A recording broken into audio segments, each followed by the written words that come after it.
Hi ಎಲ್ಲರಿಗೂ ನಮಸ್ಕಾರ. ನಾನು ಮೊದಲ ಹೇಳಿದಾಗೆ ಮಂಗಳಗೌರಿದು ಸಂಪತ್ ಶುಕ್ರವಾರದ ಪೂಜಾ ವಿಡಿಯೋಗಳು ಹಾಕ್ತಾನೆ ಅಂದೀನಿ. ಸ್ವಲ್ಪ ಲೇಟ್ ಆಯಿತು. ಮಂಗಳಗೌರಿ ಪೂಜಾ ಮದುವೆ ಆದ ವರ್ಷ ಹಿಡಿಯೋದಿರ್ತೈತೆ. ಅದನ್ನು ಪೈಲ ಮಂಗಳವಾರ ನಾವು ಆವಾಗ 5 ವರ್ಷ ಪೂಜಾ ಮಾಡಿ ಬಾಗಿನ ಕೊಟ್ಟ ಸೀರೆ ಉಡಿಸಿ ಮುಗಿಸಿದ್ದೇವೆ. ಹಾಗೆ ವರ್ಷ ಮಾಡ್ಕೊತ ಬಂದೇವಿ, ಯಾವಾಗೂ ಬಿಟ್ಟಿಲ್ಲ ಇದನ್ನು. ಇದು ತಂಬಿಟ್ಟಿನ ದೀಪ ಅಂತೀವಿ ನಾವು. ಇದಕ್ಕೆ ತಂಬಿಟ್ಟು ಅಂದ್ರೆ ಅಕ್ಕಿ ಹಿಟ್ಟ, ಬೆಲ್ಲ, ನೀರು ಹಾಕಿ ಉಕ್ಕುರ್ಸಿ ಅದನ್ನು ಮಾಡೋದು ತಂಬಿಟ್ಟಿನ ದೀಪ ಅಂತೀವಿ. ಅದ್ರ ಫುಲ್ ವಿಡಿಯೋ ಮುಂದಿನ ವರ್ಷ ಮಂಗಳಗೌರಿ ಪೂಜಾದಾಗ ಹಾಕ್ತೀನಿ ನಾನು.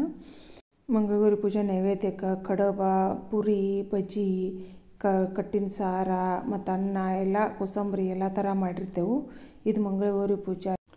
ಇದು ಶುಕ್ರವಾರ ಪೂಜಾದು ಸಂಪತ್ ಶುಕ್ರವಾರ ಅಂತಾರೆ, ಶುಕ್ರಗೌರಿ ಪೂಜಾನು ಅಂತಾರೆ ನಮ್ಮ ಕಡೆ ಎಲ್ಲ. ನಾವು ಮೊದಲ 3 ವಾರ ಬ್ಲೌಸ್ ಪೀಸ್ ಸೇರಿಸಿರ್ತೇವೆ. ಕಡೆ ವಾರ ಶುಕ್ರವಾರ ನಾವು ಸೀರೆ ಉರ್ಸಿ ಪೂಜೆ ಮಾಡಿರ್ತೇವೆ.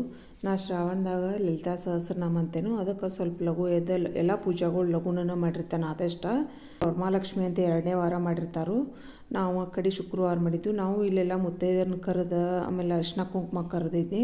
ಅವನು ಸ್ವಲ್ಪ ಫೋಟೋಗಳು ವಿಡಿಯೋಗಳು ಎಲ್ಲ ಡಿಲೀಟ್ ಆಗಿದ್ದು, ಅವು ಫೋಟೋಗಳು ಸಿಗಲಿಲ್ಲ. ಶ್ರಾವಣ ಅಂದ್ರೆ ಒಂಥರ ಸಂಭ್ರಮ. ಶ್ರಾವಣದೊಳಗೆ ಸೋಮವಾರ, ಮಂಗಳವಾರ, ಶುಕ್ರವಾರ ಆದಷ್ಟೆಲ್ಲ 3-4 ದಿವಸ ಪೂಜೆ ಆದಾಗ ಹೋಗ್ತಾವೆ. ಅದೊಂಥರ ಖುಷಿ ಅನ್ನಿಸ್ತೈತಿ. ಆಮೇಲೆ ಈ ಶುಕ್ರಗೌರಿ ಪೂಜಾಕ್ಕೆ ನೈವೇದ್ಯಕ್ಕೆ ಹೋಳಿಗೆ ಮಾಡಿದ್ದು ನಾವು. ಹೋಳಿಗೆ, ಕಟ್ಟಿನ ಸಾರ, ಪುರಿ ಮತ್ತು ರೈಸ್ ಒಳಗೆ ನಾನು 3 ಥರ ಮಾಡಿದ್ನಿ. ಒಂದು ಸ್ವಲ್ಪ ಪುಳಿಯೋಗರೆ, ಚಿತ್ರಾನ್ನ, ಮೊಸರನ್ನ ಎಲ್ಲ ನೈವೇದ್ಯಕ್ಕೆ ಮಾಡೀನಿ. ನಮ್ಮ ಮನ್ಯಾಗ ಸಿದ್ಧಾರೂಢಜ್ಜನ ಮೂರ್ತಿ ಐತಿ. ನಮ್ಮ ನಾದಿನಿ ಪಿಂಕಿ ಅಂತಿದ್ದಾಳು, ಅವಳು ತಂದು ಕೊಟ್ಟಿದ್ಲಿ ಇದನ್ನು ನಮ್ಮ ಮನೆ ಓಪ್ನಿಂಗ್ ಒಳಗೆ. ನಾವು ಮನ್ಯಾಗನ ಅದು ಜಗಲಿ ಮೇಲೆ ಸ್ವಲ್ಪ ಕಲ್ಲು ಹಾಕಿಸಿ ಅದಕ್ಕೊಂದು ಸಪ್ರೇಟ್ ಜಾಗನ ಮಾಡಿದ್ದೇವೆ ಸಿದ್ಧಾರೂಢಜ್ಜನ ಮೂರ್ತಿ ಇಡಕ್ಕೆ. ಶ್ರಾವಣದಾಗ ವರ್ಷಕ್ಕೊಮ್ಮೆ ರುದ್ರಾಭಿಷೇಕ ಮಾಡಿಸಿದ್ದೇವೆ ನಾವು ಮನ್ಯಾಗನ. ಅದನ್ನು ಎಲ್ಲರೂ ಸಿದ್ಧಾರೂಢಜ್ಜನ ಮೂರ್ತಿಗೆ ಮಾಲಿ ಚಂದ ಹಾಕಿದ್ದೀರಿ ಅಂತ ಎಲ್ಲರೂ ಮೆಸೇಜ್ ಮಾಡ್ತಾರೆ ನನಗೆ. ನಾ ಇವೆಲ್ಲ ವಿಡಿಯೋ ಫೋಟೋಗಳನ್ನೆಲ್ಲ ವಾಟ್ಸಪ್ಪಿಗೆ, ಫೇಸ್ಬುಕ್ ಸ್ಟೇಟಸ್ ಹಾಕಿದ್ನಿ. ನೋಡಿದಾರೆ ಏನು ತಿಳ್ಕೊಬೇಡ್ರಿ. ನಾ ಯೂಟ್ಯೂಬ್ ಸಂಬಂಧ ಇದನ್ನು ಮತ್ತು ವಿಡಿಯೋ ಮಾಡಿದ್ದೆನು.